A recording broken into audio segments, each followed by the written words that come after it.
بسم اللہ الرحمن الرحیم۔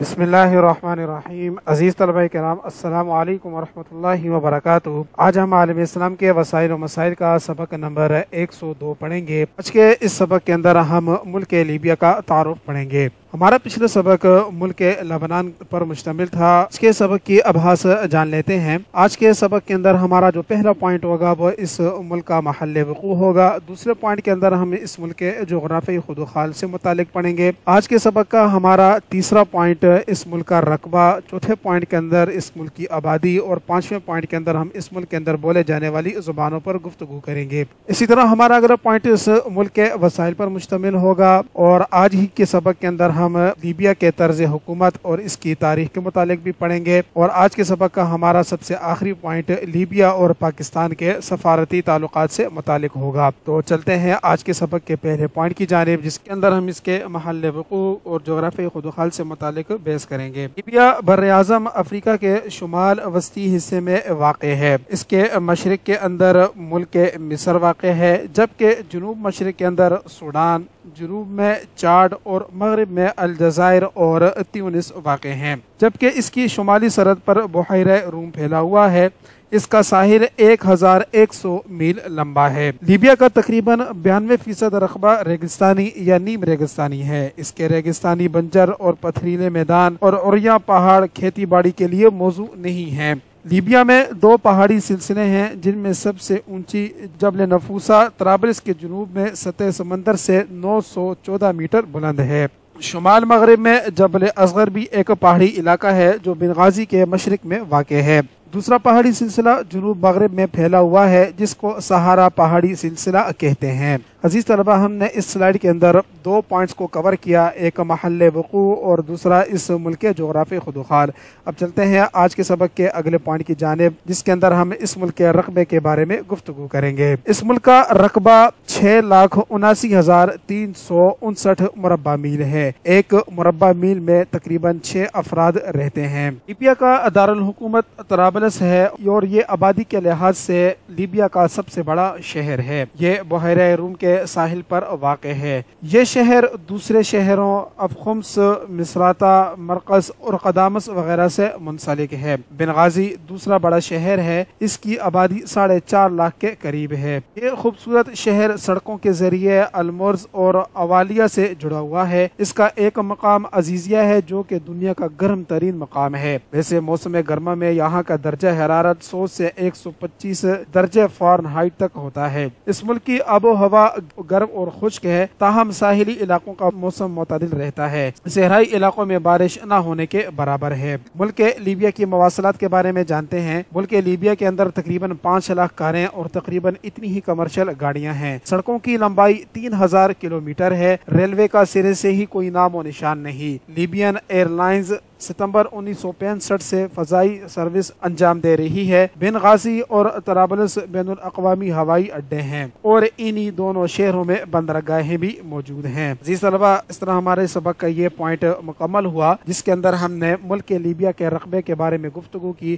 اب چلتے ہیں آج کے سبق کے اگلے پوائنٹ کی جانب، جس کے اندر ہم اس ملک کے اندر پائی جانے والی آبادی اور زبانوں پر گفتگو کریں گے۔ لیبیا کی آبادی تقریباً 7.4 ملین نفوس پر مشتمل ہے، جس میں غالب اکثریت عربوں کی ہے، یعنی 97% پر عرب آباد ہیں۔ 75% لوگوں کا پیشہ کاشتکاری ہے۔ سرکاری مذہب اسلام ہے، تقریباً 97% لوگ اسلام سے وابستہ ہیں۔ ملک لیبیا کی سرکاری زبان عربی ہے، تاہم بربر اور اطالوی زبانیں بھی بولی اور سمجھی جاتی ہیں۔ اس ملک کی تعلیم کے متعلق جانتے ہیں۔ 7 سال کے بچوں کے لیے اسکول جانا لازمی قرار دیا گیا ہے۔ نوجوان لڑکوں اور لڑکیوں کی 90% تعداد اسکولوں اور کالجوں میں جاتی ہے۔ لیبیا میں ہر قسم کی تعلیم دی جاتی ہے۔ خواندگی کی شرح 60% ہے۔ یہاں صحت کی طرف حکومت خصوصی توجہ دیتی ہے۔ یہی وجہ ہے کہ مردوں کی اوسط عمر 66 برس اور عورتوں کی 71 برس ہوتی ہے۔ آبادی میں 3% سالانہ کے حساب سے اضافہ ہو رہا ہے۔ ڈاکٹروں کی تعداد 9,000 کے لگ بھگ ہے۔ نابالغوں میں موت کی شرح 62 فی ہزار ہے۔ اس سے یہ اندازہ ہوتا ہے کہ زچہ بچہ کی صحت کا بھی مکمل خیال رکھا جاتا ہے۔ عزیز طلباء کرام، اس طرح ہمارے سبق کا یہ پوائنٹ مکمل ہوا جس کے اندر ہم نے ملک لیبیا کی آبادی اور اس کے اندر بولے جانے والی زبانوں پر گفتگو کی۔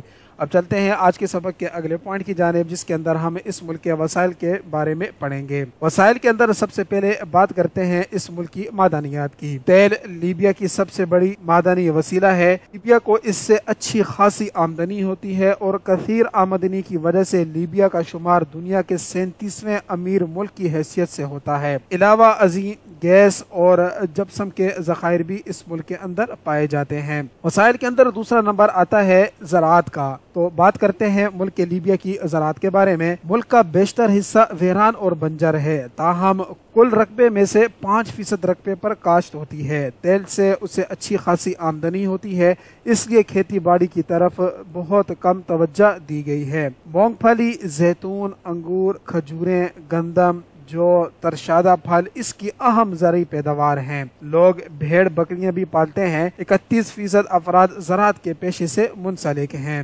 لیبیا کے اندر کون کون سی صنعتیں پائی جاتی ہیں اس پر ایک نظر دوڑاتے ہیں۔ لیبیا کی کل پیداوار میں صنعت کا حصہ صرف 4% ہے۔ 27% آبادی صنعت کے پیشے سے وابستہ ہے۔ زیادہ تر صنعتیں قومی ملکیت میں ہیں، تاہم نجی طور پر بھی صنعتیں قائم ہیں۔ مشروبات، کپڑا، سگریٹ، سیمنٹ، پیٹرولیم کی مصنوعات اور قالین بافی اہم صنعتوں میں شامل ہیں۔ کھارے پانی سے تازہ پانی کشید کرنے کا دنیا کا سب سے بڑا پلانٹ بنغازی کے ساحل پر واقع ہے۔ عزیز طلباء کرام، ہمارے سبق کا یہ پوائنٹ بھی مکمل ہوا جس کے اندر ہم نے ملک کے لیبیا کے وسائل پر گفتگو کی۔ اب چلتے ہیں آج کے سبق کے اگلے پوائنٹ کی جانب جس کے اندر ہم اس ملک کے طرز حکومت اور اس کی مختصر تاریخ جاننے کی کوشش کریں گے۔ سب سے پہلے بات کرتے ہیں اس ملک کے طرز حکومت کی۔ یہاں طرز حکومت صدارتی ہے، یعنی کہ یہاں صدارتی نظام رائج ہے۔ اب جانتے ہیں ملک لیبیا کی مختصر تاریخ۔ لیبیا کی تاریخ بہت قدیم ہے۔ ابتدا میں 630 قبل مسیح میں یونانیوں نے شمال مشرقی لیبیا جسے سائرنیکا کہتے ہیں اس کے اندر اپنی بستیاں بسائیں۔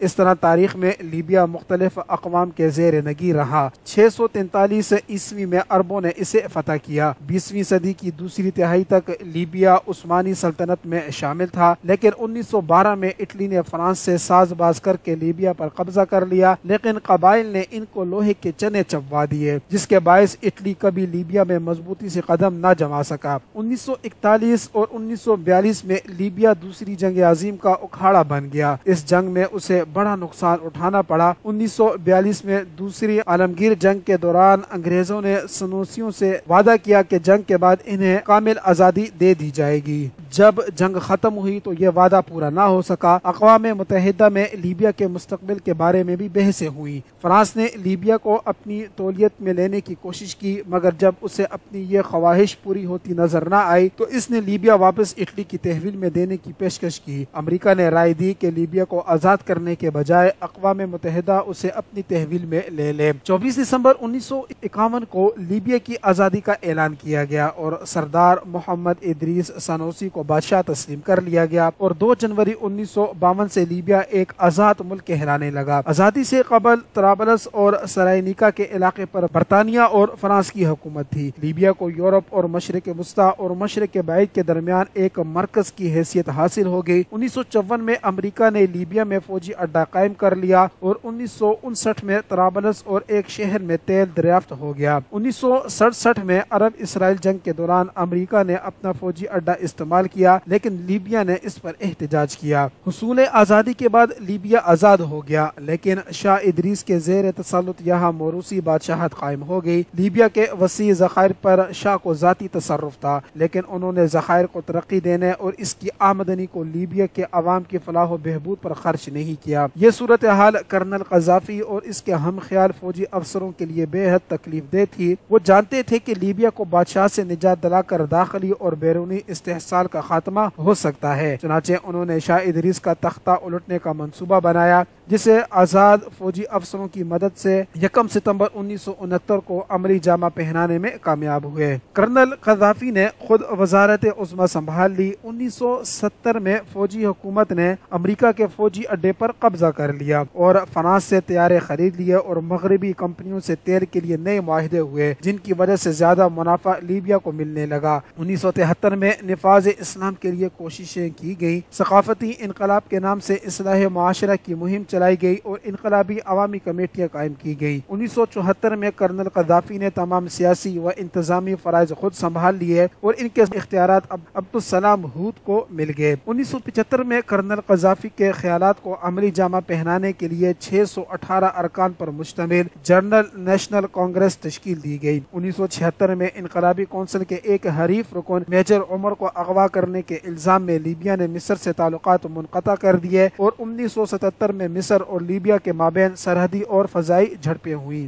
1979 میں لیبیا نے یوگنڈا کے صدر عیدی امین کے خلاف تنزانیہ کے حملے کو روکنے کے لیے عیدی امین کی حمایت کی اور انہیں پناہ دی، اور اسی دوران طرابلس میں امریکی سفارتخانے کو نظر آتش کر دیا گیا۔ 1980 میں کرنل قذافی نے لیبیا کے جلا وطن باشندوں کو حکم دیا کہ وہ فوراً اپنے وطن واپس آ جائیں۔ ان 4 سیاسی حریفوں کو یورپ میں قتل کر دیا گیا۔ امریکہ نے طرابلس میں اپنا سفارتخانہ بند کر دیا۔ واشنگٹن میں سنسنی خیز انکشاف ہوا کہ بیل گارٹر سابق صدر جیمی کارٹر کا بھائی لیبیا کا ایجنٹ تھا۔ اس نے حکومت لیبیا سے باہری رقوم وصول کی تھی۔ اسی سال شام کے کرنل صدر حافظ الاسد نے لیبیا کے صدر کرنل قذافی نے دونوں ملکوں کے ادغام کا فیصلہ کیا، لیکن اس پر عمل درآمد نہ ہو سکا اور یوں معاہدہ منسوخ ہو گیا۔ 1981 میں چاڈ اور لیبیا کے ادغام کا اعلان کیا گیا۔ امریکہ نے واشنگٹن میں لیبیا کے سفارتخانے کو اس الزام میں بند کر دیا کہ لیبیا بین الاقوامی دہشت گردی پھیلا رہا ہے۔ 19 اگست کو امریکہ کے جیٹ طیاروں نے خلیج سدرہ پر لیبیا کے طیاروں کو مار گرایا۔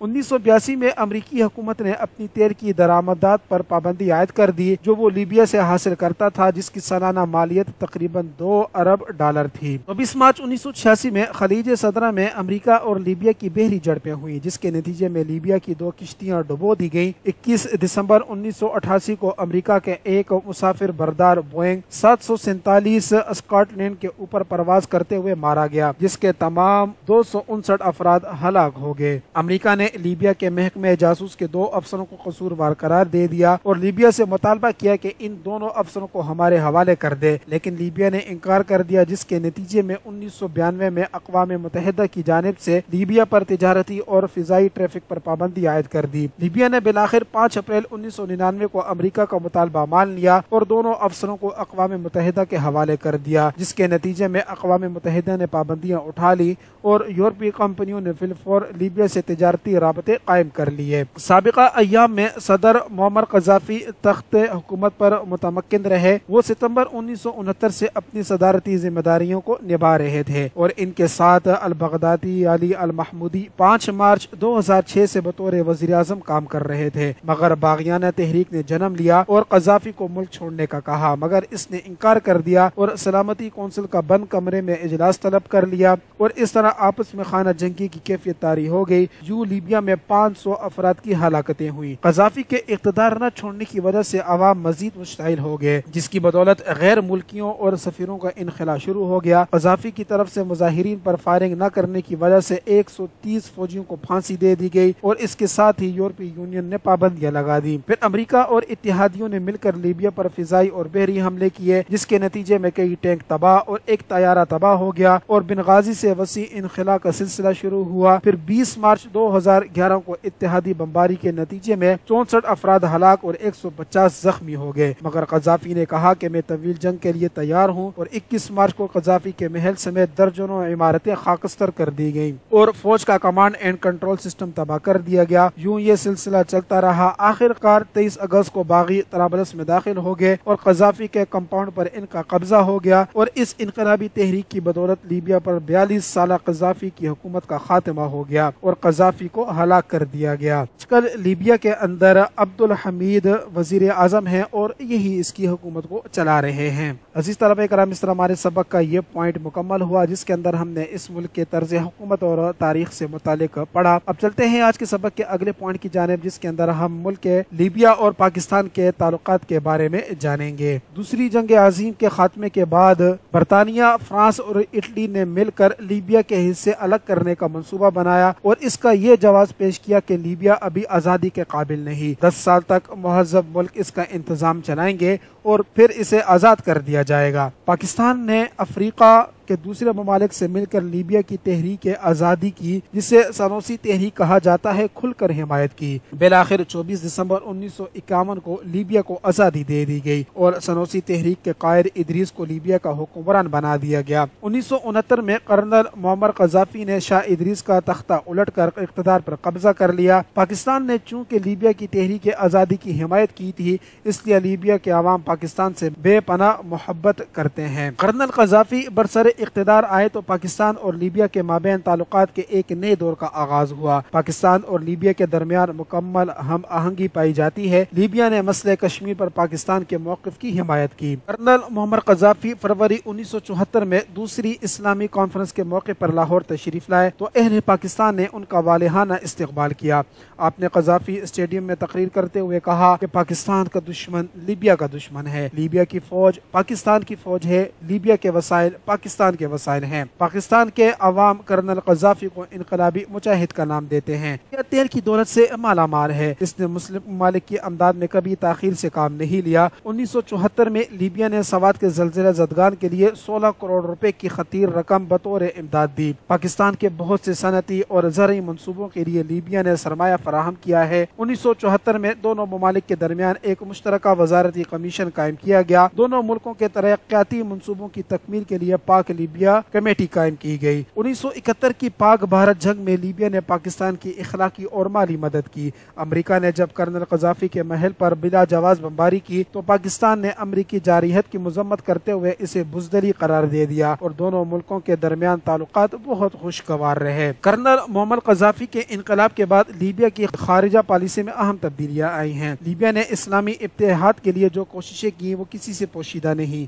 لیبیا عرب قومیتوں کے نظریے کا حامی ضرور ہے، لیکن وہ مقدم حیثیت اسلامی نظریے کو دیتا ہے۔ جب بھی کوئی اسلامی ملک غیر ملکی جارحیت کا نشانہ بنا، لیبیا پہلا ملک تھا جس نے اپنے تمام مسائل اس کے حوالے کر دینے کی پیشکش کی۔ پاکستان جب جارحیت کا شکار ہوا تو لیبیا نے اس کا زبردست اثر لیا۔ کرنل معمر قذافی نے بین الاقوامی اعتبار سے جارحیت پر بھرپور وار کیے اور پاکستان کے لیے اپنے پورے وسائل وقف کر دیے۔ لیبیا کا یہی وہ بے لوث تعاون تھا جس نے اسلامیہ نے پاکستان کے دل موہ لیے اور لاہور شہر کا مشہور اسٹیڈیم قذافی اسٹیڈیم کہلانے لگا۔ اس موقع پر پاکستان میں لیبیا کے متعلق جو جذبات دیکھنے میں آئے، شاید ہی اس کی مثال ملی ہو۔ لیبیا کی دوستی کا یہ جذبہ جو صرف اسلامی رشتے کی وجہ سے تھا، دیکھنے کے لائق تھا۔ لیبیا بڑی طاقتوں سے دوستی کا خواہش مند ضرور ہے، لیکن وہ اس بات کی قطعاً اجازت نہیں دیتا کہ خواہ مخواہ کسی کے اندرونی معاملات میں مداخلت کرے۔ اس لیے لیبیا کی یہ کوشش رہی ہے کہ عرب اتحاد کے ذریعے ان بڑی طاقتوں کو اکھاڑ پھینکا جائے۔ لیبیا ہی وہ ملک ہے جس نے عربوں کو تیل کی اہمیت کی طرف توجہ دلائی